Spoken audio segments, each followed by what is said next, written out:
and welcome to the Raw Review. We are the Dadley Boyz of What Culture. I'm Adam Wilborn, joined by Michael Hamflett and Michael Sidgwick, here to review everything that happened on last night's episode. But before we get into it, if you're a fan of this sort of thing, make sure you subscribe to What Culture Wrestling on Apple Podcasts, Spotify, Amazon Music, and YouTube. Where we do daily wrestling podcasts where we not only review Raw, but also SmackDown, the show formerly known as NXT 2K. AEW Dynamite, AEW Collision pay-per-views, premium live events. We have interviews, roundtable discussions, and a round of the week complete with a bloody good quiz, of course, on WhatCulture. As I said, though, joined by Hamflett and Sidgwick to review last night's Raw. What did you make of it? Favourite things in all of wrestling happened on it, but otherwise I will be pragmatic and say that probably a benefit that it was back to 2 hours for this taped one. Yeah, a bit of a weird one, wasn't it? Yeah, the atmosphere was strange. Not what we're used to now with the weekly party once every Monday. And we're all invited. Can you just describe it in a way that is... I am describing it as a party every week, because that's how I feel, yeah? And we're all invited. Like, and you are invited. You can come once if you want to. I come every Monday. Yeah. It's just you describe it as if you're in Sugar Rape or something. There's a disingenuous quality to your tone. Just do it normally. I'll do it normally. I'll do it as normally as I can.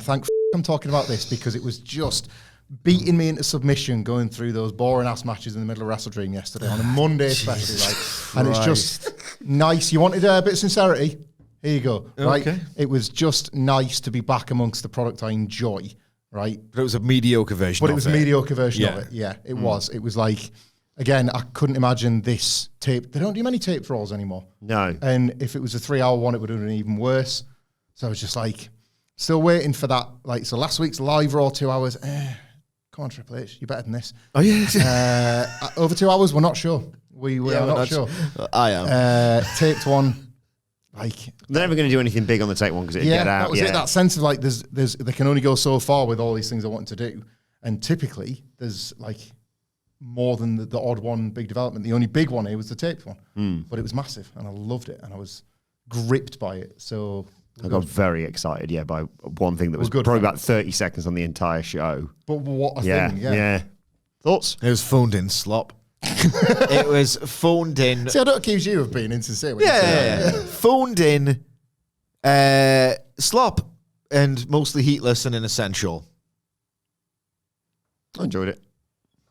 Nothing's inessential in WWE anymore. Not a goddamn thing. Like everything, it feels rubbish to you. It feels like slop to you. All of it counts. Like, all of it's forced. Well, we'll disagree later on. Okay, let's get into it. Okay, let's go. The Miz was a worker for the first time ever, wasn't he? With his old, no taped wrists, watching his old Coliseums and looking at when you're not supposed to do the thing. I spotted that. That carrying cross, hey.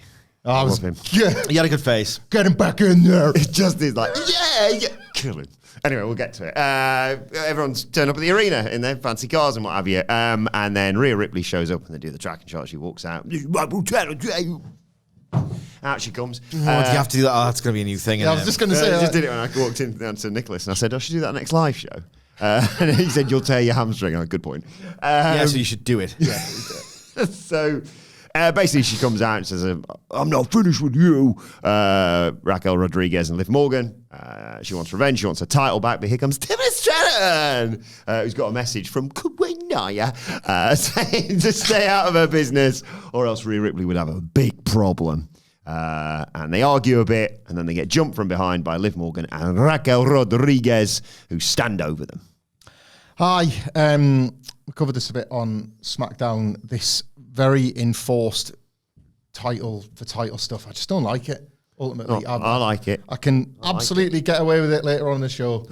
But this, because you can tell it's been forced upon them. And we were talking about something yesterday about how to pivot when you've obviously got a long-term plan and then something that's sort of thrust in your lap that you've either got to do or an opportunity has presented itself. This feels like the former. This feels like something they've got to do. I don't particularly care for the overlapping components here. I didn't actually mind the plotting. I just find it all a bit forced and this magic out of nowhere. Now we care about fighting each other because we've been told we have to. Champion versus champion stuff is why we hated the Survivor Series all those years. I genuinely don't mind and think this is them making the best out of a bad situation. This latest Nia and Tiffany wrinkle with, well, you can cash in on her then, can't you? Like, that's them making the best out of this bad situation, but it doesn't stop it being a bad situation. Yeah, it's a bad situation. It is a terrible situation and a bad storyline. And my take on it is someone who doesn't care about it, who didn't care about this Judgment Day Rhea Liv stuff when it was hot is that I got the sense, and it's a crucial thing, this, when Rhea and Dom and Liv were doing that storyline, I got the sense that the performers absolutely loved turning up to work every week and doing this really hot, popular storyline. They were just sort of adding hordes to their stan armies every single week. It was the hottest thing on Monday Night Raw. And you get the sense that Rhea and Liv especially are part of that generation that grew up on WWE only and bad Monopoly years WWE. And you just got the sense that they loved being in a coherent, really popular, twist-heavy story. They knew the directions. They must have been so excited about the things we didn't yet know. This must have been like Christmas to them. Like, I know you hated Hamlet because you're weird, but imagine a Christmas that you like. A Christmas that you like. Got it. 52 Tuesdays. Yes. Yeah. What about Christmas-flavoured crisps? Shut up, like man. turkey. Well, right, okay, they're out at the moment, but it's the other stuff they put with it. Like turkey and stuff in flavoured crisps are nice, but there's those like, I think it's like turkey sandwich or chicken sandwich ones at the moment. Sausage Yeah. But it's like with the mayonnaise flavour with it, and it's like, well, I'm out then. Can you taste condiments in crisps? Well, We did like a blind taste test. I can. Obviously, we do it on the channel. Insane. I would be able to taste it. Like, I've never liked ketchup flavoured crisps.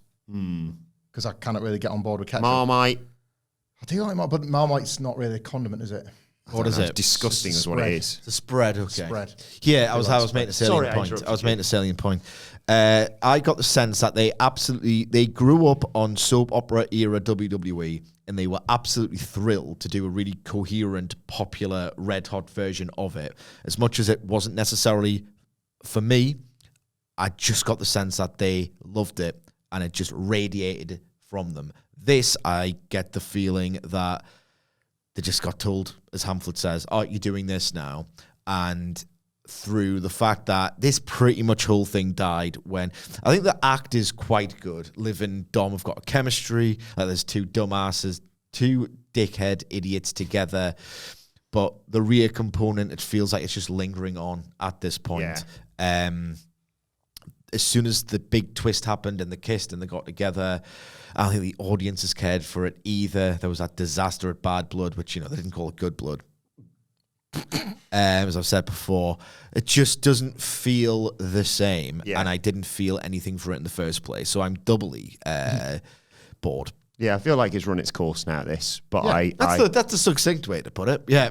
I wish I could talk. You and I said yesterday it did feel like WWE went, we've got to give him some sort of Saudi title thing. Oh, great, we've got Cody and Gunther. What a match that'll be. We'll do, champion versus champion. Oh, forgot that women exist. Have to do that. And who've we got? Oh, right, well, they're both heels. Having said that, I do like the dynamic of it, because I do like the fact that you've got the dominant champion on SmackDown in Queen Nia and the dominant heater for Liv Morgan, and then the other two. I like their interactions, and I particularly like, as you mentioned, the briefcase stuff, which we'll get to. I'll say it again. I think it's best of a bad situation, but I'm totally with Sidge on this. Like Terror Twins, Judgment Day thing. Bash in Berlin was a wonderful peak of all of it, because that month after SummerSlam, Bash in Berlin ruled, by the way. Rhea and Damien were more over than ever, and you were like, this has worked to beyond even what WWE expected for them as baby faces. I think what happened there was the fans were actually quite content with the payoff of that tag match, rather than Damien and Rhea going on to win titles. And that's ultimately down to Triple H as a booker or whatever, his creative team to come up with or whatever as a way to be like, they were more content with that payoff than we realised, and not actually backing the Terror Twins to go and win belts. What do we do now? How do we get them back to the fans clamouring for that? And that's just the job of like creative people. Like, right, what story is next that gets Rhea Ripley heated up for, say, a title challenge around WrestleMania season that isn't Liv Morgan directly? And it seems like they think the answer to that is Raquel Rodriguez, but it's still too joined to the Judgment Day. Damian Priest and Finn Balor, again, it's still too joined to the stuff that people are kind of done with. They're done with. And put it this way, I think there's a report, and Rhea Ripley was like, oh no, that was me, that came out to the effect of there were tears backstage when the big Judgment Day split happened. Yeah. Because they had realised, oh, hang on, this is gone, and it meant loads to us. And it was just a nice moment for them or whatever, lick a tit or whatever. And put it this way, no one's going to be crying when this is finished. No one's going to be crying those bittersweet tears of joy when a feud between Nia Jax and Liv Morgan is over in Dunsky. This stuff is like 2 weeks before the Rumble booking. Yeah. And it's October. There's a lot for characters still to do before you can just use the Rumble as a catch-all. I want to win 29 others. That can become that sort of thing a couple of weeks out. There's loads of time and loads of things to do. Mr. Raw's 2 hours for the rest of this year. Yeah. We get a nice video package hyping up the women's tag team title match, and then Rhea approaches Postman Pearce in the back saying, I want to kick Liv Morgan and Raquel Rodriguez's asses. And Pearce says, yes, but you need a partner. Ripley's like, knows Damien Priest obviously can't be a partner. I don't want anyone, don't need anyone. But in comes Tiffany Stratton saying, is that how you trim us money in the bag? SmackDown GM, I can't remember what his name is, would never have done this to me. And Missed it. I've realised I haven't done it for a while. Did you not do it on SmackDown? Not really. Doesn't talk much. I mean, I forgot. Now you got by the throat. I forgot about Nia watching is It's out of SmackDown. respect to your queen, isn't it? Yeah. Can we bring the queen? She's on Raw. Can you pass the Queen over, please? Bring her on if she's going to be... She's going to be a member of the Raw roster now. Yeah. Thanks very much. My Queen! You're not on... You shouldn't be allowed to like a wrestler more than your heart actually feels because you got a prop. There we go. That was a Christmas present, that, wasn't it? Yeah. Yeah. Where you from? Rach, I believe, but with your help. Yeah. You had different thoughts about Nia Jax back then. It was a different time. Yeah. Anyway, he says, what about her? And that sets up the main event for the evening. I thought it was me then. I thought, I don't need Secret Santa. That's opt out. Yeah, same. Waste of time and money. Waste of time and money. So I'm glad we agree on that. There's a lot of that ceremony around Christmas that I just waste of time and money. Yeah, it's for friends and family, not colleagues. Yeah. I mean, I like a lot of my colleagues. I think I even love some of them. Maybe they're in this room right now. But I don't spend a tenner on most of them, even though I like them. I'll buy you a pint and a half, which is what a tenner would get you in Newcastle now. But I'll happily buy you a pint and a half. And who's this from? Or three needless shots and mixers and what have you, because you need to spend that amount of money on your card. Yes. There's a card minimum. Why have you got 12 drinks then? Well, minimum, innit? I can't walk. I do like occasionally spying something Drinking and going to excess. No, spying something and going, that'll be good. So like your tray last year and your you ain't got no balls game that we still got in the office. Game of that every now and then. Game of nuts in the bucket or whatever it's called. No one ever did it, did they? No. Really hard. Anyway, balls in a bucket. The Xbox theme, isn't it? Women's tag team title match next. We see Lash legend Jakara Jackson on the front row. The latest call-ups from NXT, it seems. Presumably Roxanne Perez next in line for that sort of thing. After they came so close for the shut up, man. Tag titles Please on be SmackDown. sincere. It was Bianca Belair and Jade Cargill versus Damage Control, Io Sky and Kairi Sane. Kairi Sane taking out Cargill with a dive to take us to a break early on in the match. When we come back, Sky's rolling Belair up, hitting a double stomp for 2. But Bianca comes back with a spear, gets the hot tag to Jade. She gets into it with Kairi Sane, who goes up to the second rope. But the crossbody gets caught, and Jade hits a huge backbreaker, power bombs her, but Sky breaks up the cover. Belair chucks her out of the ring. Cargill tries slamming Belair onto Kairi Sane, but Kairi Sane moves out of the way. Damage Control team up. There's an elevated elbow drop after Sky hoists Sane up in the air onto Belair. But Cargill saves Belair from the over-the-moon salt. They send Sane into the barricade. A bit of back and forth with, as I mentioned, Legend and Jackson, who are there at ringside. Sky takes him out with a dive, and Sky also gets into it. So Lash Legend just nails her with a forearm. That isolates Io Sky. Kind of Bianca Belair doing the work for the women's champions. She hits a KOD and gets a 1-2-3. This was just nice rather than good, because the work was fine. But this is because Triple H makes matches he doesn't book in this division. So Damage Control have been the challengers since before they were even the challengers. Remember that week where they didn't even win the match, but they were the ones that were Who booked this? Tony Khan? They were like, stand in the ring with them because it's going to be used in 4 weeks. Yeah, it was like Isla Dawn and Alba Fire in the interim. And that's ultimately, there's no story, it's this. It's this. It's like, well, use it here. and we haven't yet fought for these belts, so we'll fight for these belts in 2 weeks in the match. And we're all decent wrestlers, so the match is going to be decent. That's what this was. I quite like that they worked around the fact that this was taped and part of the Jakara Jackson Lash Legend thing, so you could believably have this be a thing that's taking place after the SmackDown match as we're watching it, but taking place before it. In it, yeah. I think that's you've got to be creative when you've got these little arrangements. I think you've done a good job. Good job no one like broke their leg or something. Well, yeah. Like, if anything, what they've done here is make up a reason to keep Jakara Jackson and Lash Legend around. This was better for them than the match itself. Sometimes you're better off getting over in what was effectively them contributing to an angle than a 2-minute protracted squash on television. So they're in better shape off the back of this, and they were just getting their aces kicked in an interrupted match on Friday night. So I'll be interested to see if they actually stick around, because like they must have stuff with Chelsea Green now, of course. Yeah, and Piper Niven. They've kind of got like new beef with Bianca and Jade that looks like a revenge attack from Friday, even though it was taped beforehand. And when they were on SmackDown, they were getting involved with Chelsea Green and Piper Niven that She smells now. Still stinks. Might bring them back. She's not had a shower. That's right. Well, she's had loads, and yet, yes, I think that can't get it off. dumpster smell must be in deep. That's what that doesn't really does it? like Doesn't that. scan. But the commentators say she stinks, so who are we to doubt them? I guess there's people in the front row going, yeah, yeah, not bad booking of the NXT team. You sound thrilled. I'm not thrilled. Yeah, it's like I need better from the division. I need better long term. I wasn't thrilled by any of this. No. Yeah, I tell you what, I was thrilled by. Io Sky's still got an absolutely awesome moonsault. She's amazing, isn't she? With absolutely tits. The Bianca Belair suplex into the cage. The finish was good. Yeah, the moonsault was still, good. literally like I was like moves, another move or whatever, like a tit or whatever. Then I rate things by noises now. The noises that I make. For the majority of this match, and indeed most of Raw, there was actually a match I was disappointed by, so I'm going to introduce a new noise. Okay. To that, right? So the noise, I'm going to every match, right? This is the first match on the show? Yeah. Right, new thing. Starts now.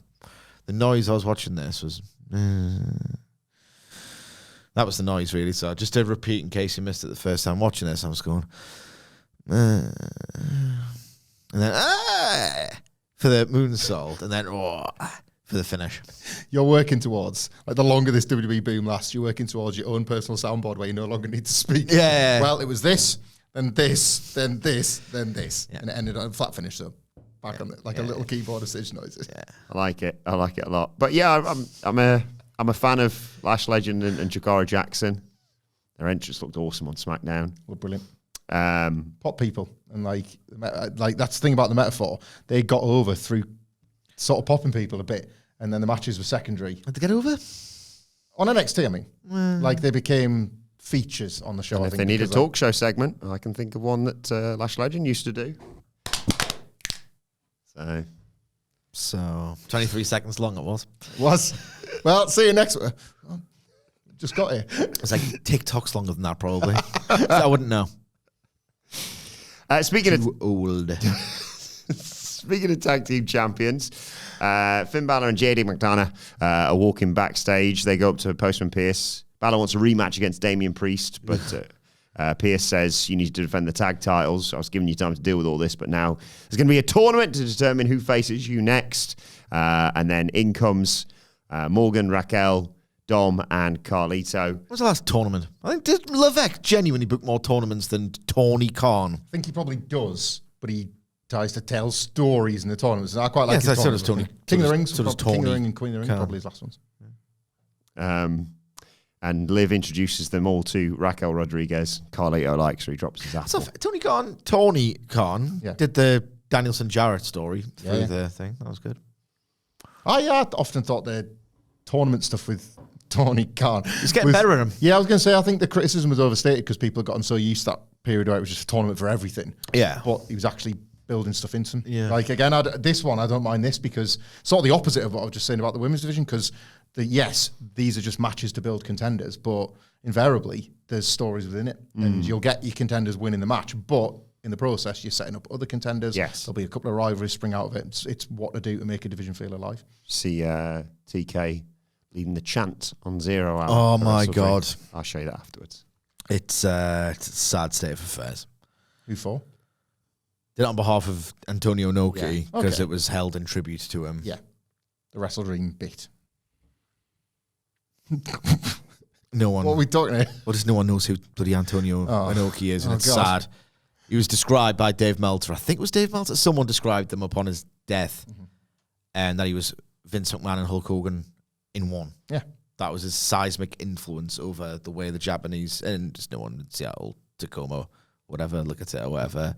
Who he was. That was very depressing. What wasn't depressing was the I'll check this out when we're back at our desk. was the American-made video package, going through the dictionary definitions, making everyone super patriotic. Gable says this country needs a hero, and it's his pleasure that they will be that for us. Here's something on this, right? I'm not entertained by nerds. Yes. Love a bit of Brutus Creed. Think the world of Julius, and Chad Gable's just awesome, right? I think what do the kids say? They fumbled Chad Gable. Like, he's gone from the guy who a lot of people were like, I'll buy him beating Gunther at WrestleMania and being like a really over baby face, and that might be only the start of his journey as he really ascends to the top of the card. He's become a caricature again. This is a funny caricature. It's a better caricature than Shush, even though I like that, quite frankly.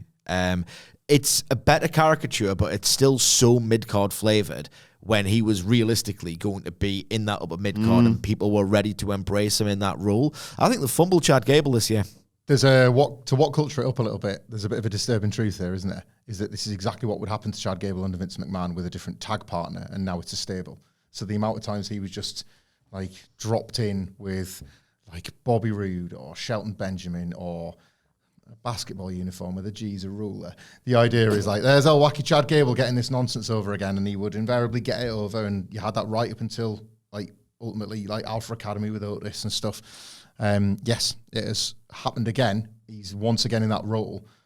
The only difference, if it's even a difference, I guess, is that because then like such a cool looking stable with the Creeds, especially like Ivy Nile as well, but the Creeds especially as these prospects that you could realistically see at least one of them going all the way to the top. It feels like the reason for it is not just to fill time. The reason is to maybe genuinely make a bona fide star. But it is weird that star isn't Chad Gable. Yeah. Do you think he wins the IC title? He could be the one to dethrone Jey, I suppose. Who, Gable? It would, yes, in that he's over and he's super credible, and this stable have yet to get a statement win, but they look fantastic. They can get that kind of at any point. Survive the White at 6 stuff. But there are characters in better health than Chad Gable. That's fair. If you were going to, you'd need to build him more as a winner rather than just, yet again, he's kind of funny. Who can you? Because Chad Gable's had that spot. What are we now, 2024? Yeah. He's had that spot for 10 years. Yeah, From the moment he unfurled Ready, Willing and Gable for Jason Jordan, he's like, he's one of the best workers in the world. He's also pretty funny. Yeah. That's been fundamentally Chad Gable's character for this last decade. Speaking of video packages. Oh my God.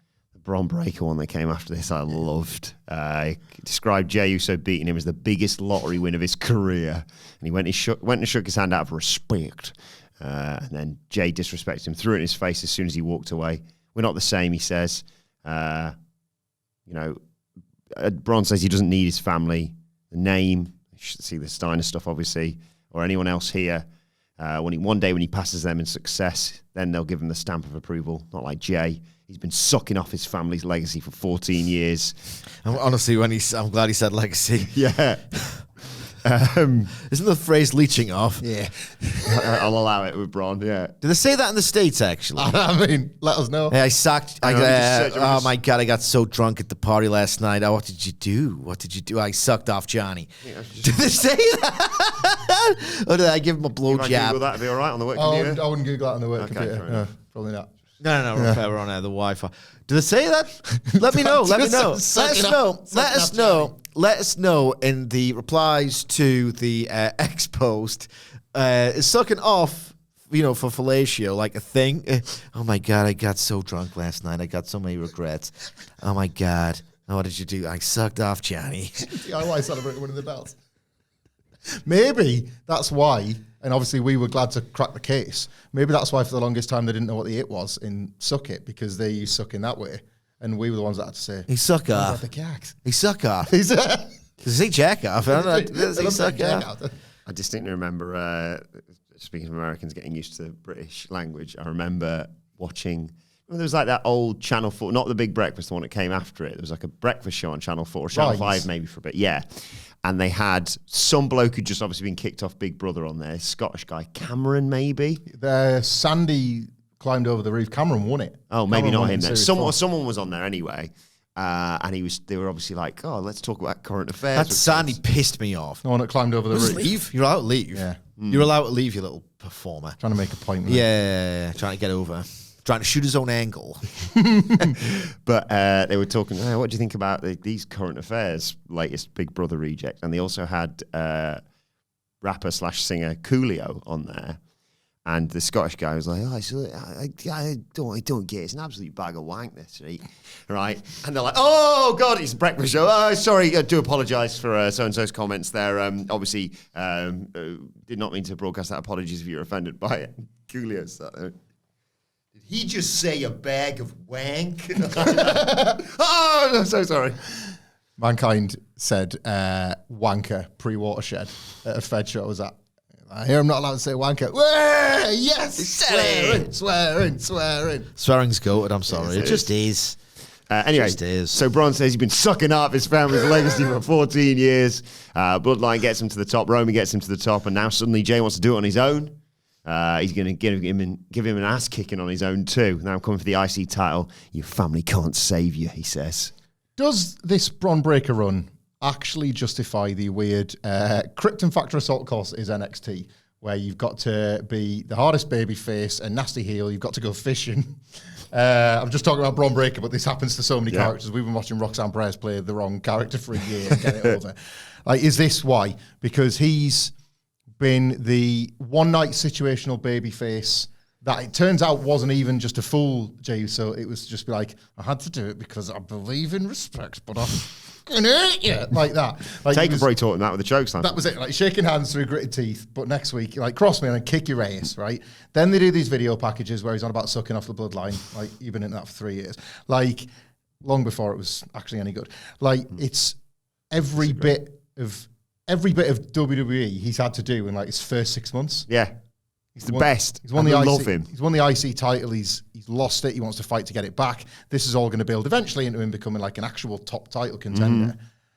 Maybe the NXT finishing school ain't so bad. Disagree. I know you do. Here's something, right? But we need to come up with a button for this. Oh. In fact, because we don't have one, I'll just do the button and then he can make one. Okay. Sidgwick's Conspiracy Corner. Oh, we've had the punk stuff before with this. Yeah. So, Bron Breakker loses the old IC title ski to Jey Uso. And on Raw the very next week, he goes up to Gunther.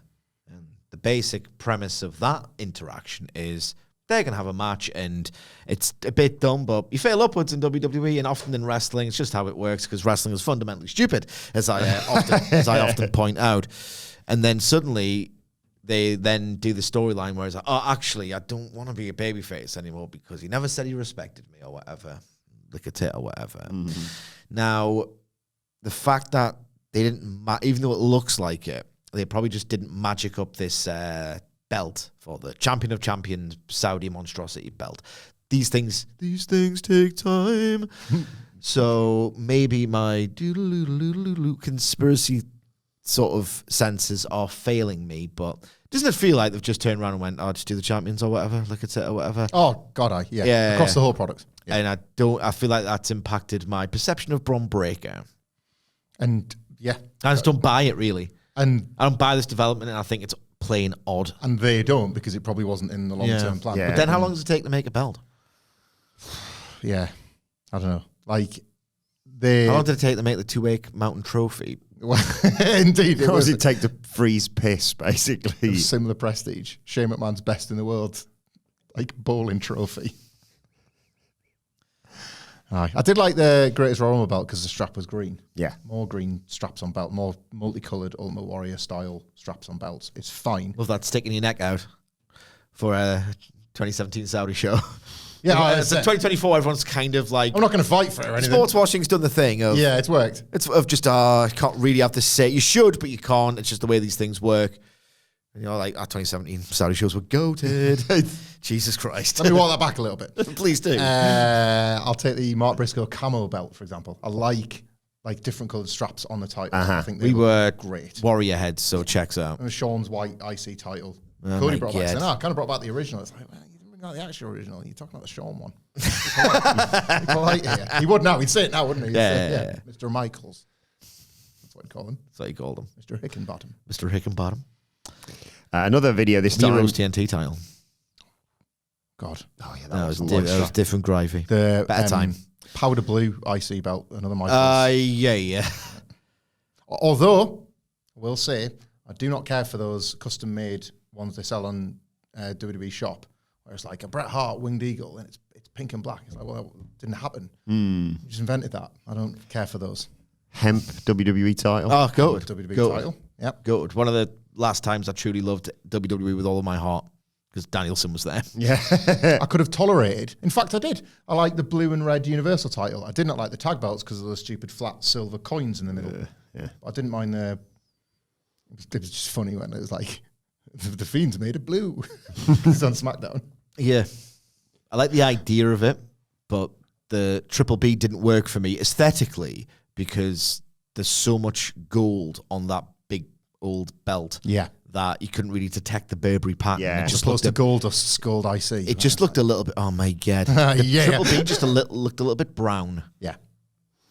Did you like the snake skin back of the Smoking Skull belt as well?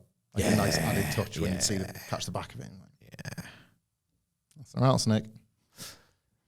What was the top 3 nicest looking belts of all time? And why is it the Winged Winged Eagle, Eagle IC. the Reggie Parks IC, and the WWF tags? Yeah, those are the 3. I'll still never forget the day you introduced me to the Open the Dream Gate Championship. Oh my god! Like, what's this? It does. It does have a little gate, yeah. Another video, this time Postman Pearce is sitting down with Bronson Reed. He wants a match against Seth Rollins. He wanted to prove he was a top guy in I was just WWE. thinking about a custom Beast Mortos title called the Belt Mortos, and it's got like the little chains and the And the ring in it. and Yeah, the yeah. things. Yeah. A bit of pyro ones that go. Hologram belt. Can't see it. Like, turn it on. Oh, there it is. Oh, yeah. Only like half an animation. You can only see the animation of the plate from one side. Spinning guitar belt for Jeff Jarrett. There it is. Bronson said if it wasn't for Seth Rollins, I'd be the last monster standing over Braun Strowman. But Pearce won't agree to anything until they're on the same page. But Bronson said he's done it. All he's done, every tsunami, was to get him to the main event. Isn't that what Postman Pearce wants? Ambition. He wants the match with Seth to prove he's the top guy. Pearce says, okay, we're on the same page now. I'll go and talk to Seth. And Bronze calls him smarter than he thinks. Don't go any further than this. Don't overcomplicate this story. You did a fabulous job with the angle that set it up, and indeed set up Bronson Reed's incredible month with Braun Strowman.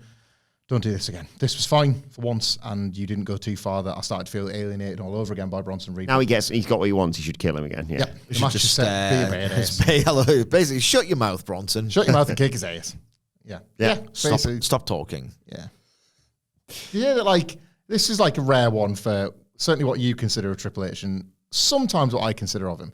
Apparently, like keeping going with the tsunamis against Seth was like a Paul Levesque audio, like audible. All right. Put it in the headset of somebody.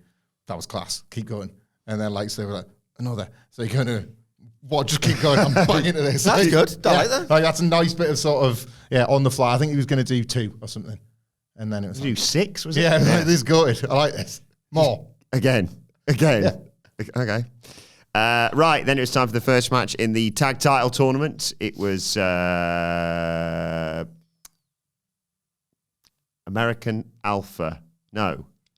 Alpha Academy. My brain was fighting me there. I was like, it's not American made. I wondered if you were just setting up a bit. I always think. I know. Like, every time he opens his f***ing mouth, I'm thinking, what bit's going to come out next? It was Otis and Akira Tozawa. Big Mortos. Against Shut up, man. Your words. the returning War Raiders. Now I'm thinking of like bit in a wrestler that I can. Bit Baker. Lick a bit or whatever. Lick a bit or whatever, Bit Baker. Very good. Oh, no, man. I'm so he's going to say it all the time now. Isn't he finished, isn't it? He's finished. So the War Raiders. Yeah. There was the word Viking appeared on the screen, but it soon disappeared. The War Raiders that are They here. can say war again as a chant instead of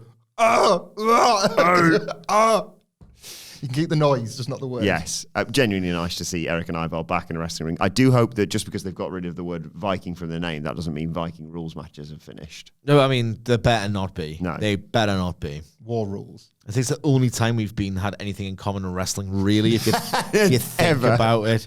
The ring is a boat. The ring is a boat. Well, that's better. It could give me anything. Give me a boat.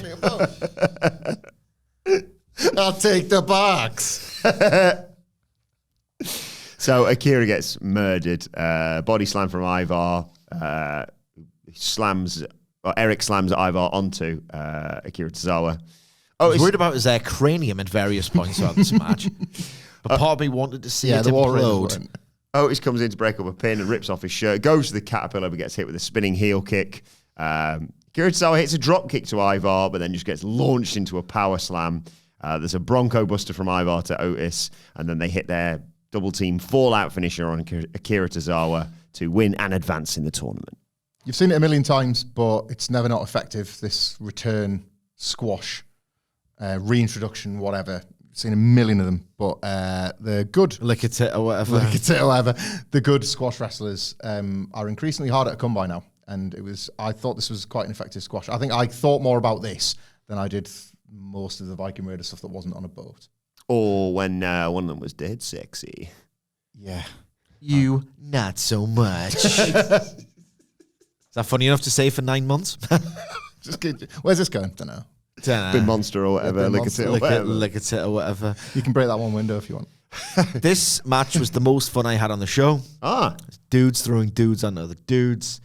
Speaks to I just love badasses, me. I'm not a badass at all, but I just love badasses being badasses. Guys being dudes. Kicking assholes. Asses. Always kicking assholes. Asses. What do you think I'm doing? I'm kicking your ass. That was so good, that clip. So I enjoy this a great deal. Akira Tozawa looked like his brain was turning into bloody paste. It ruled. And I tell you what, Eric's got a knee on him. Boom! That's Wade Barrett, but every time he does that knee and then goes right in the face, it's like, all right, well, you got CTE. Awesome. This is really fun. I enjoyed it. I feel alive. Let's go. What was next? Wade Barrett tweeted that the other day. Just picture him walking to the ring and he booms the camera and just boom. It's never off. It's never off the table. Never off the table. Just an appearance in the Rumble or something would be lovely. Anyway. That's all he'd need, wouldn't he? He's still just wearing his commentary stuff, but he's got a cape on. Boom! Boom! Commentating. So Postman Pearce follows up the meeting with Bronson Reed with one with Seth Rollins. He's worried, obviously. Rollins has had 6 matches this year and has been injured for all of them. And Rollins says it's part of the game. Look, the young guys tried to take advantage. Reed's no different. There's a reason why Seth is at the top right now. He slayed Beast, conquered Kings, and hurting a monster sounds nice to him. He needs this fight, and Pearce needs it if he wants the best version of Seth for his show. Wrestlers don't have as much of the killer calendar they used to call it, the 400 days a year stuff. But it is worth drawing attention to if like a Seth Rollins only works 6 matches, because off the top of my head, when you watch every week, it's easy to forget that. You forget who's like doing just it's the easy big to forget matches. everything. It is. It's too easy to forget everything. That's a core problem with a lot of this. So yeah, I hadn't really considered that. But I'll just take Seth as a guy that is working hurt, typically guts his way through a lot of stuff, and is prime for someone like Bronson Reed to be able to take advantage of. Being able to quantify it, 6 matches and you're constantly limping. I didn't mind that. What? I'll tell you, have nothing to say about this, so instead I've got a counter offer. It's time to play the game! Time to play the game! Ha ha ha ha! Did it. I want to put Sidge over because I was sat in his chair for WrestleCulture and there was an opportunity for a game And I leant back and I nearly straight up myself. Oh, like, I grossly misjudged it. You nearly broke his neck. You've got a, like, that's a higher spot than I give you credit for. I think I'm just close to the wall on this side, or where the chair's positioned. I'm a good worker. Good worker. You make it look simple. I forgot to make my noise for the second match. Was that the second match, the tag team one? Oh, yeah. Oof. That's the noise I made. Oof. Look at that knee. So, 6 matches. Boom. Oof. 6 matches. Name them. Drew McIntyre at WrestleMania. Hang on. Where's the button? There it is. Bingo! Oh, my queen! Shut up.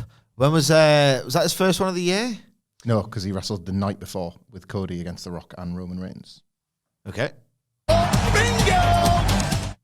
Was he in the Rumble? He wrestled Damian Priest. Damian Priest at the Pape. Yeah, Money in the Bank. Botch ass kick out thing. Bingo! Style.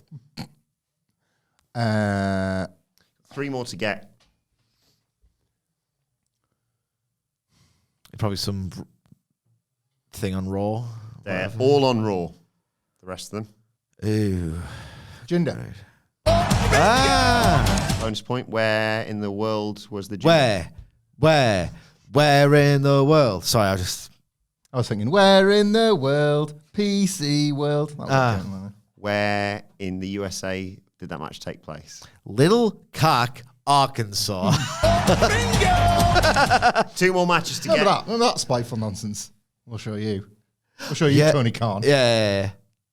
Bad match. You showed him nothing. Yeah, he showed him absolutely nothing. It wasn't great.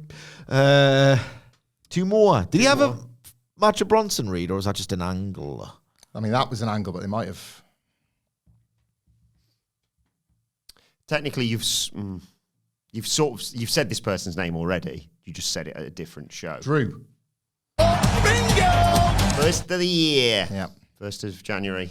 Day 1 Raw. Drew on Raw, yeah. Good, that one. Can't remember it. Do you want the date? Yeah. Had The Rock on it, didn't it? It was like, maybe I'll sit at the head of the table. What could possibly go wrong? Hang on a second. Oh my God. This was, the Go Home Raw ahead of WrestleMania. You'd be a fool. It's April Fool's Day. Rock and Roman kicked their ace at the end. Went to a no contest. Usos versus Cody and Seth? No, dear, that's wrong. Cody and Seth in a tag. No, dear, that's wrong. Seth versus Solo Sikoa. Bingo! Bloodline rules. Yeah. Oh, because you morons have to know what the match is. That's why they did it. Even though they've already done it, haven't they? I don't care. Yeah, they've done loads of bloodline matches. Do not give a don't care. I watched that tag match. I was right the first time. I was rubbish. Sorry, Will. What? That WrestleMania Night 1 main event. I was watching it going, I'm really cold and now it's happening. It was boring in the building. It's not great. It's like the entrances are maybe if it was in like goated and the last 2 minutes are unreal. Yeah. Like, What else do you need?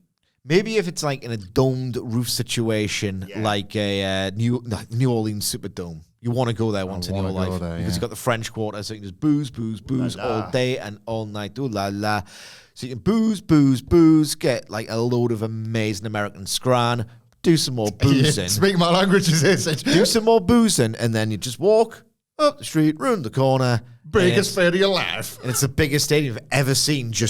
I was like, I couldn't believe. I'm glad that was my first Mania, because I just went like, oh yeah, let's go to New Jersey. Longest one ever. At the MetLife. I was like, longest 3-hour journey home. Like, oh my God. The adventure never stops. I didn't even do my research. I just need to go to WrestleMania because we're going to have the kids and stuff soon. I've told you the story a million times. I was like, what if I just decided I was going to WrestleMania 35 or whatever, look at it or whatever, like MetLife. I just didn't bother. And I was like, where is the stadium? Actually, I should probably, just like next door to the pub. Great. It's amazing. Does sound amazing. New Orleans is class. It's not like now as well, where on the SummerSlam post they just say New Jersey. Back then they were obsessed with being like, in the shadow of New York City. A stadium in the shadow of New York. I can't wait. You can just walk around. How big's this fucking shadow? I got there and I was like, yeah, me and Chris are going off and cover the Impact show. I'll just see how far away an Uber would be. $100. Where is it? No, New Orleans is class because, like, obviously there's a lot of, it's just a very musical city. And it's like, you can't just go on any old street corner if you're rubbish. Like, you have to be really, really good. Like, there's a hierarchy, obviously. So, like, when you just walk around, it's just the best busker you've ever heard. And usually I get a little bit icked by buskers.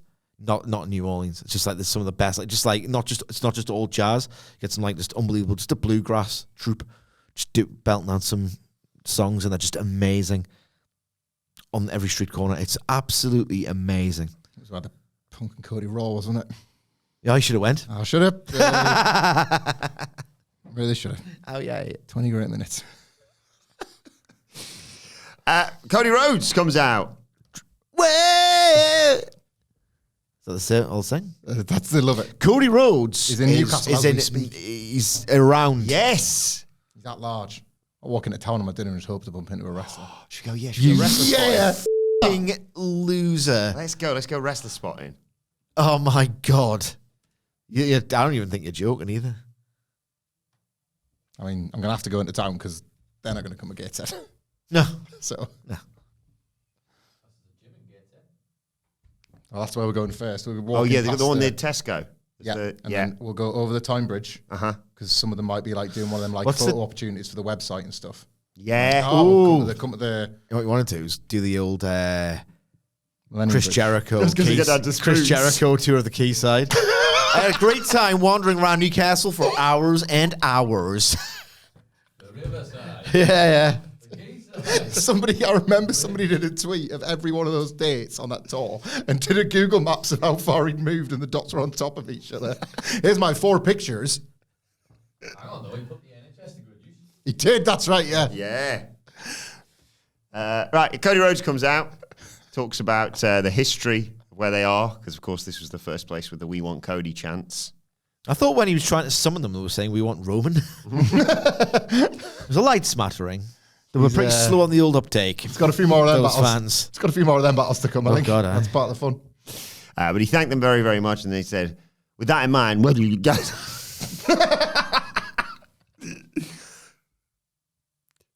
Where do you go, mate? Is this what he does on SmackDown, is it? No, this is what Cody Rhodes does on television. He goes out and he says, what do you guys want to talk about? We all heard him say it. Oh, God. Hamflet, man, you're not allowed to take any more Fridays off.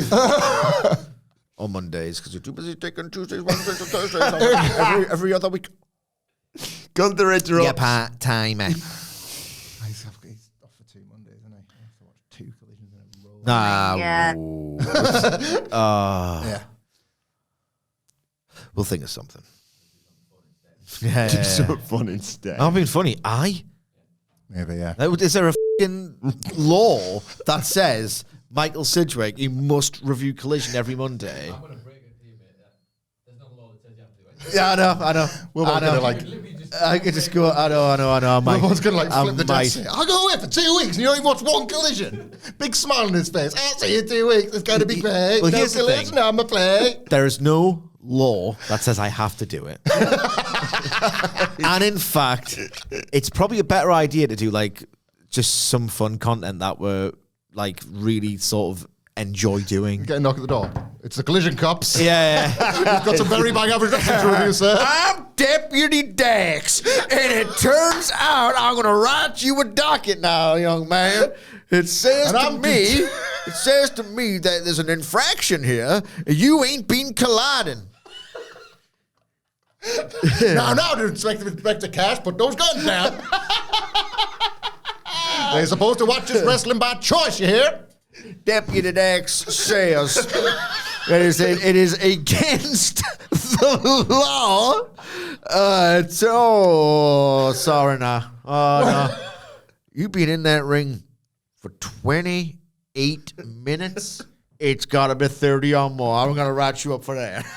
What do you see above my badge, Mr. Sidgwick? What do you see above my badge? That is right. 1, 2, 3 stars. And you're going to get it 5 times for 2 hours every Saturday night. Young man, I'm sorry. I'm going to have to write you up on old Deputy Dax. See, drunken and disdemeanors now.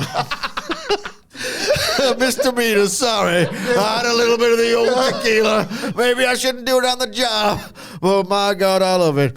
And it looks like you got some misdemeanors now. You're drunk and disorderly, and I noticed that you fall over. You know what the problem with that is? Do you know what the problem is when you're falling over? You didn't do it 2 out of 3 times, boy. Mr. Sidgwick, I'm going to have to give you a ticket because we can't f***ing sail any.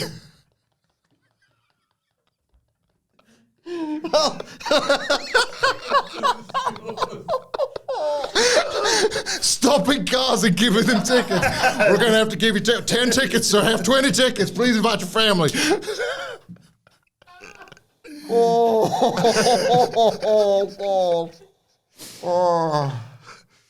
I have a headache. Collision cops, open up. Oh, Deputy Dex ain't going to be happy with this. Christ.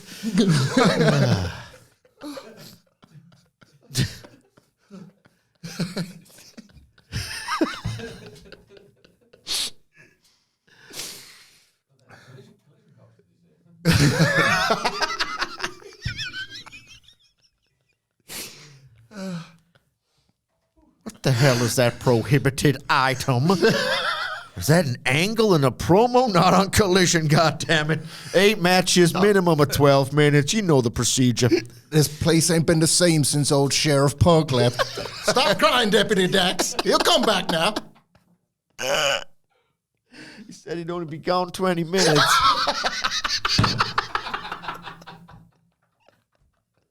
Told me he was cleaning up a mess backstage at Wembley and he'd be right back. Dax Harwood outside of Wembley like the dog on Futurama. Just waiting for CM Punk to come back for 1 year or plus. All out 2024 passes. He's coming. And then he comes back because inevitably he's going to fall out with WWE. And inevitably he's going to come back. That's how wrestling works. And 3 years later, and then you go, Deputy Dax going, see?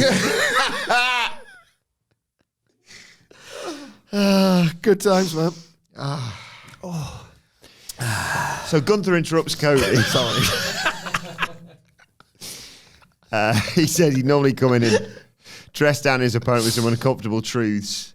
But business is booming thanks to you, Cody. He makes every town and every continent. He's the quarterback, basically. There aren't many that he respects, but he respects Rhodes. But love being everyone's darling, don't you, Rhodes? And look at the mess that's caused for you and your mate Kevin. Kevin's realised that someone who's everyone's friend is no one's real friend. Sort out that emotional mess, though, says Gunther. I want the best version of Cody Rhodes in Saudi.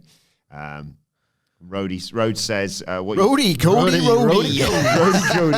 code dog, Jesse Jean. Says, what you think is my greatest weakness is my greatest strength. I'm not surrounded by friends, but I've got an observation, one champ to another. I've seen what happens when you throw everything in your arsenal and the person keeps coming back. You get uncomfortable. I saw it at Mania. You break. Swimming in deep waters, all that sort of thing. And Never go on the shallow end of wrestlers, do they? Nah. It's always straight in the deep waters. Must be where all the food is. Starving, it's because you're at the shallow end, mate. Swim with a shark. I don't know, I've got to be in these deep waters, man. That's why the Undertaker was swinging for a shark. It's because he was stealing his dinner. So they do Michelle McCool. I'm starving. Gunther has never been in the ring one-on-one with Cody Rhodes. Dead man eats. What's dead man's favourite food, do you think? Steak. Steak. No cucumber. Take it out of the dead man's In side. fact, no salad. No goddamn salad. What am I He loves bones, doesn't he? So He loves T-bone steak. No, that's salad stuff. That's for sissies. That's for pussies. Salads for pussies. We don't everyone know that. some vegans like Daniel Bryant. I think that's that kid's name. A goat-looking asshole. Gunther says that's a fair assessment. Spoken like a true secondary champion. Not meant to make them say yes, yes, yes. Meant to make them in stunned silence.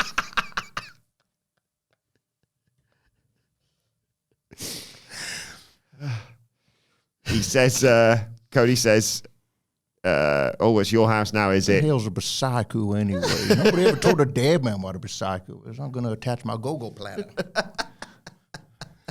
Recycle lane is where I drive my car in. Get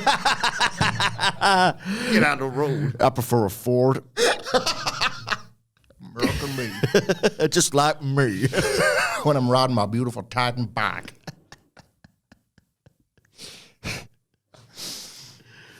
I only like stuff that comes from America. American things. Cody, isn't secondary. He says, I beat the most dominating champion in company history. You're trying to be professional. I know. Tape raw. I've already slain a frightening beast. And Rhodes offers his hand. Gunther shakes Who would that be? Don't know what to talk about. Gunther says, I remember a guy. Good luck to me, the champ, that is. Nice segment. I like this. I feel like we got away from this a little bit with a couple of tangents. Yeah, maybe. However, I thought this was really strong. Again, I think they are doing a really impressive job in the case of Cody and Gunther of not wanting to give away what one day might be a much better story when they're not both champions at the same time. This idea that one day Gunther might not have his belt but want to dethrone Cody for his, or maybe even vice versa, who knows. However, the fact that they're using it's all off the back of that SmackDown and how well they did the Owens and Orton and Cody stuff. Like Cody being distracted, you kind of knew that was where they were going to go. They are able to do Kevin Owens versus Randy Orton as this big distraction for Cody Rhodes as the reason why he loses to Gunther in a match where it's okay for him to have his head turned because this isn't him defending his world title. This is just him kind of stupidly, naively falling short because he's gone and got himself mixed up in all these other things, whereas Gunther is just laser focused on beating Cody Rhodes. It's pretty cool that they can tell this story when one of these days there's going to be a much better one. Yeah, and they can lean on it later by Gunther saying, I beat you. One-on-one. Last time we fought one-on-one, I beat you. Yeah, totally. I thought this was really strong. Just blokes in suits looking the part, very elegant. Gunther's got such a great way of never just doing the heat thing for the sake of it. Always finds a really good reason. I always hate, I just did a really good job of putting Cody over because he is, no pun intended, like just literally undeniable. There's nothing that, Gunther had to be very crafty about the way he did his thing. And I thought this is really good. Got me hyped for a match that I know is going to have a suck-ass finish. A suck-off finish. That's a Triple H, he was never a very good one himself, but he loves champs in suits. Yeah. Doesn't he? He believes in that top guy thing. He just had to fake being one for 5 years while the business went down the shit there. That's all fans gone. No, I saw that documentary. Right. And they showed that clip when he was main event at WrestleMania with Jericho, was it? Yeah. Fans were losing their minds. They were like, Hogan. I don't know why they were. Maybe they just thought they were channeling. He was the new Hogan or something, I assume. Yeah. That was what it was. It's funny that Jericho and Triple H. None of them were saying, Hogan, we want you to win the belt and defend it against Hogan. Yeah. Both of them said, Triple H and Chris Jericho, that they both campaigned not to go on last backstage. But the powers of B said so. They both definitely So said Triple that. H then. Who would doubt either of those men? Yeah. I assume, Rock and Hogan just didn't fancy it. That'll be it. Yeah, that'll definitely be it. Go home Raw. Friggin' Austin and The Rock versus the NWO. Also in action, Chris Jericho picking up dog shit. See you at WrestleMania. Everything's see you in 20 years. We get a Dragon Lee video package and he grows wings. This is a big lie, wasn't it? It's been brilliant there. That's it. I've been watching. Where have you been? And then we get Bron Breakker versus Kofi Kingston.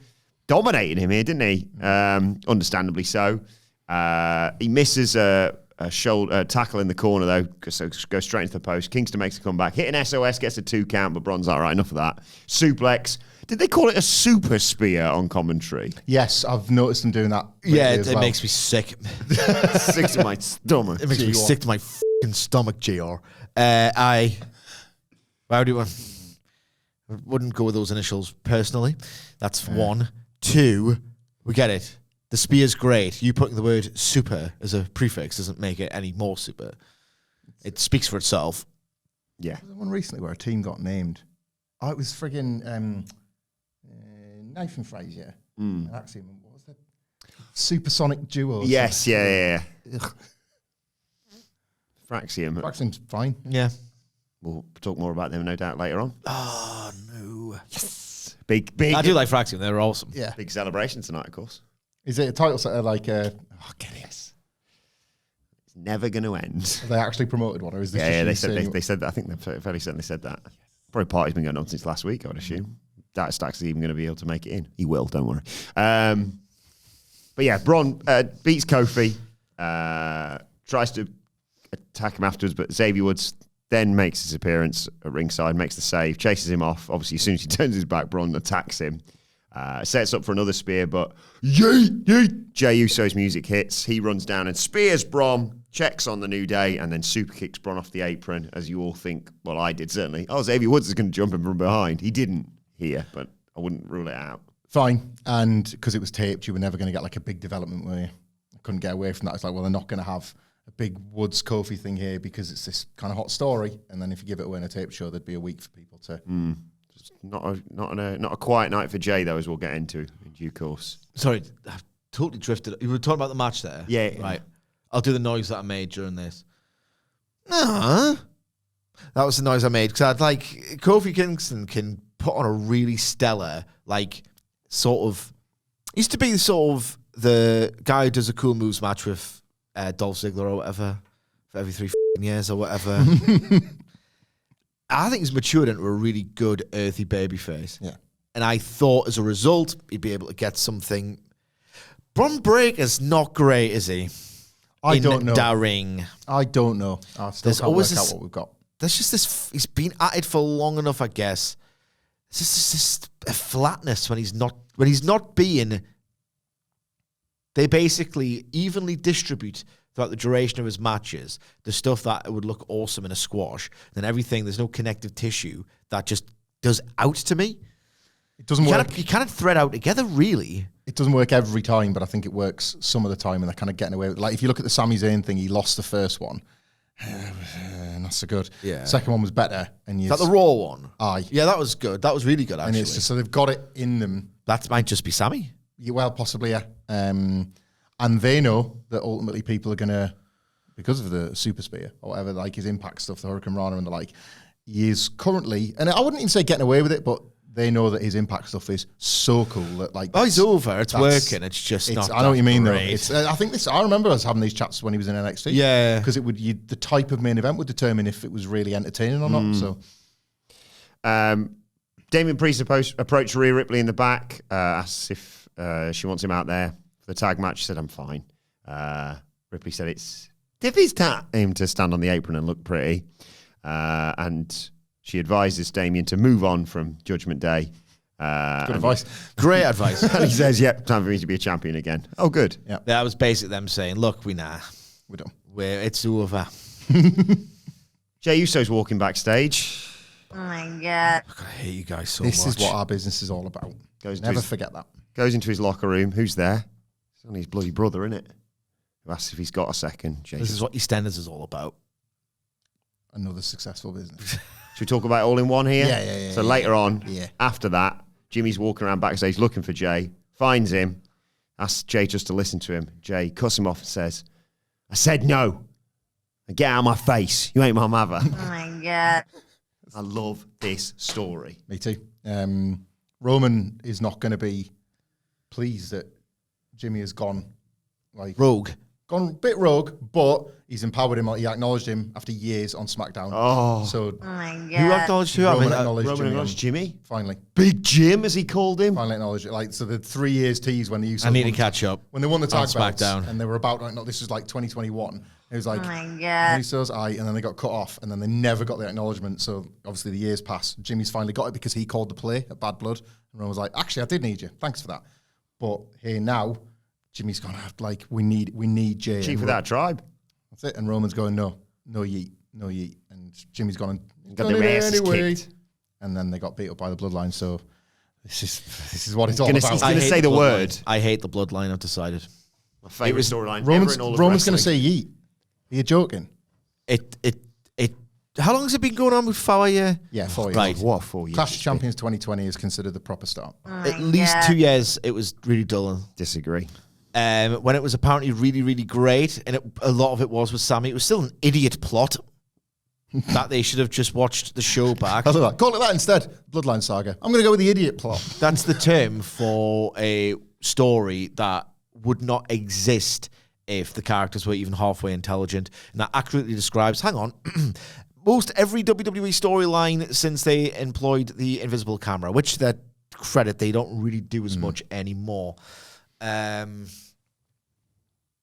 can't imagine watching it and feeling anything. I love every single second of it, even more every single week. I think that's like... It's ruined wrestling and discourse even more with all the cinema crap. Away from those bad faith accounts, and they are just for engagement, obviously. Yeah, sorry about that. This is the... Like, if of this boom, this is Steve Austin or whatever, because all the big money stuff, even Cody, has kind of rotated around it. Like, this is the defining... I know. I just hate it. But I don't think when people talk it up... it's very good. I don't think when people talk it up, they're just necessarily taking the piss. It's... I personally think it's garbage. I didn't think we were going to be lucky to get like Roman and the Usos and potentially Sammy for this War Games thing. I thought they were going to backburner that, and now here we are. Told you to keep the faith. Yep. Right. Speaking of sagas, the Awesome Truth saga took an interesting turn next. It was R-Truth versus The Miz. Jesus Christ.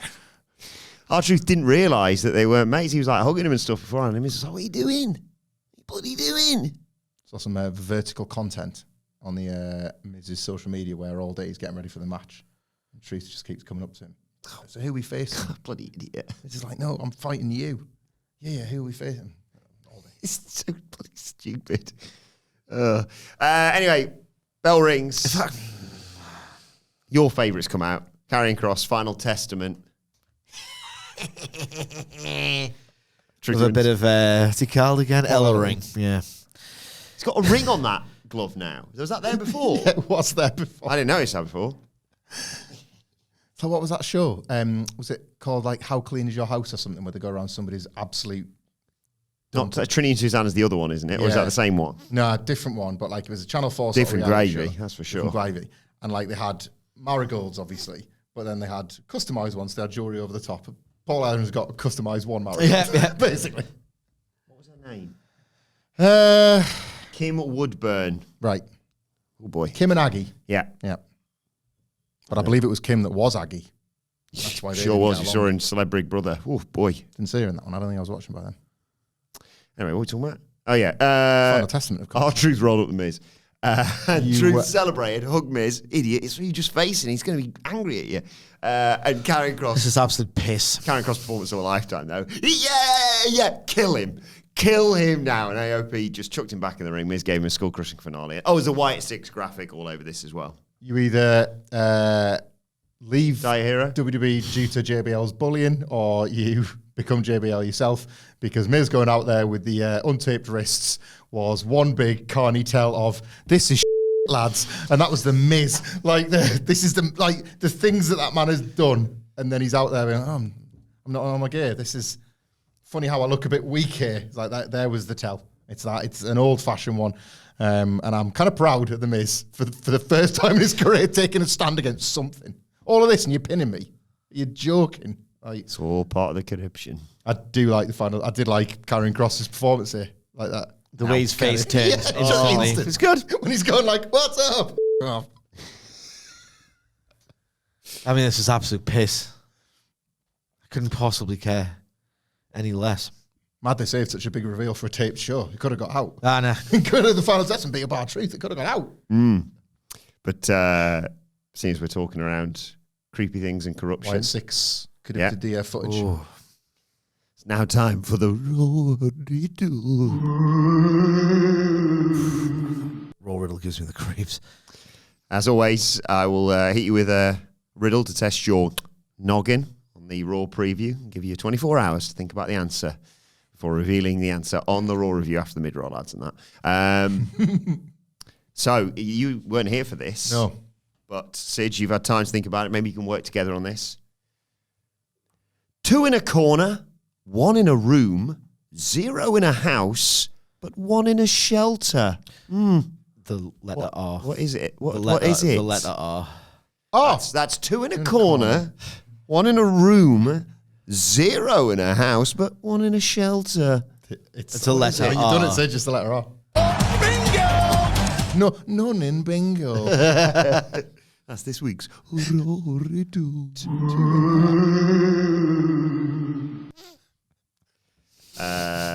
event time. The worst thing we've ever done, probably. Just kidding.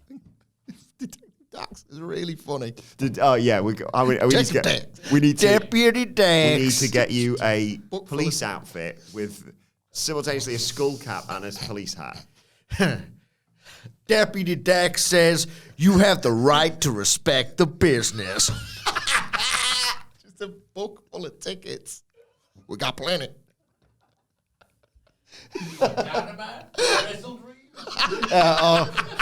Please come to Collision Collide.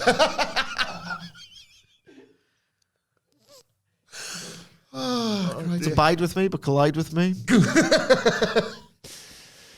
We got a collision on I-90. The Dax collides. Instead of the dude abide, the Dax collides. Deputy Dax. I love the idea that even in characters, like, he respects the force too much to make himself the boss. He's deputy sheriff, isn't he? Because he refuses to let Punk's badge be given that. A lot of people have been saying online I should be the sheriff around here, but I don't want to put words in people's mouths. Sheriff Punk is taking care of the territory. He'll be right Just back. you wait, Cash. He's coming right back. The look on your deputy face when he comes back around. Oh, God. We'll get you a skull cap and a... One of them old Wild Ball West, cap thing. like, cop shops where there's just like a mini jail cell and it's just Christopher Daniels in because he's not allowed in Collision. Sheriff Punk says you ain't welcome. He's like He's swinging the keys around. You can get out here on Wednesday night. Just a sign that says wanted and it says fans on it.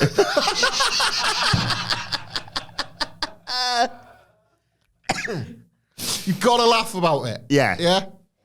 Right, main event time. It was Rhea Ripley teaming with Tiffany Stratton against Raquel Rodriguez and Liv Morgan. There's a nice stare down between Raquel and Rhea until Sid reminded me that they were dreadful together on the preview yesterday. they've had one good match. I like the NXT last woman standing one. That was 4 years Big ago, mate. salvage. Yeah. The main roster one was a stinker. Join us in reality. Stratton tags herself in. Backlash where they absolutely stunk it up. Stunk the gaffer. Oh, God. So Rhea and Tiff argue on the outside with Tiffany Stratton saying, illegal. So Rodriguez just powerbombs Liv Morgan onto both of them to take us to a break. Nice one. When we come back, Morgan and Rodriguez are isolating Tiff. She finally gets it over to Ripley, who comes in and hits Morgan with a riptide. Raquel breaks it up.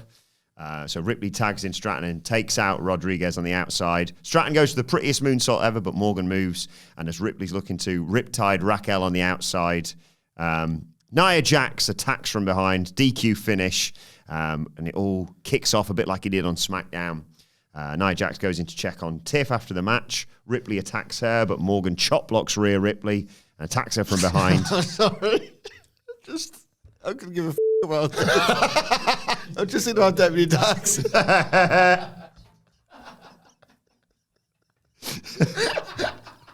So, Each one of these keys unlocks the secret of psychology. Nia Jax takes out Liv Morgan, hits her with an annihilator, and does the go on to Tiff. And she looks like she might be about to cash in the Money in the Bank briefcase. And the last second, Dom runs down and saves Liv from a cash in. And that's how the show ends. So I hear like compounds, Mr. Matt Hardy. You ain't welcome in Collision. Mr. Punk said so. Get on it!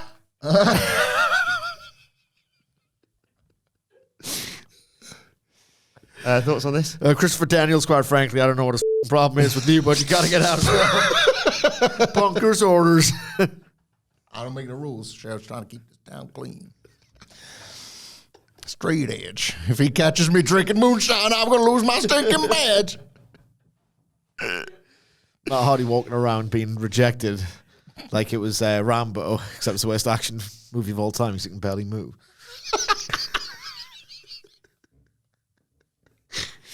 Thoughts on Rhea and Tiff? Opposite the first one. Like, the match was pretty poor, but the characters were over. I did like the powerbomb spot on Rhea and Great that. a tiny bit of analysis because I didn't think this was up to much. They are testing how far they can go with this Rhea Ripley character kind of being an idiot and a loser. She is like megastar over. That is not in any doubt at this point. Established, safe as houses whenever they want to go back to her. Kind of like what's happening with Bianca Belair in the tag division, I would say. If at any point, actually, singles main event, Sis don't give a damn. He don't give a damn. But I can't take the piss of Rhea Ripley. I love the tease cashing. Yeah, like that's that. what they should be doing. Raquel was bad. Like, I was reminded of when I was watching her in this match when like they had the knives out for Chris Jericho in 1999 to begin with. I mean, he called the dead man boring. And he was right to do so. He was right to do so, but just Ease up, kid. you just don't see it. He was like, he's crap, he's rubbish. Has he ever been to wrestling school? This guy stinks. They would always like say, he didn't know when to do the heat spots as a heel. Like, he just couldn't get the heat. And he's in, like, it's a bit of a self-fulfilling prophecy because it's like he's getting like negged all over the place at work and his confidence was just. Sean Waltman was like, well, he's all right. Actually, kid says he sucks. Yep. You know the rules. And they always say like, what's he doing? Like, the heat was too long or in the wrong place or whatever, like a tit or whatever. I was reminded of that because I'm thinking, like, do you know you're just slowing this down to nothing? Like, you can only do this if you're Roman Reigns. If you're not Roman Reigns, people expect a bit more. Like, come on, do something. Do Can't something. get any slower. This is this is tedious. Very boring. All right, let us know your thoughts on Monday Night Raw. What do you think of it, mate? I liked it. I loved the cashing tease, as I said. I didn't say that, so I was too busy thinking about that.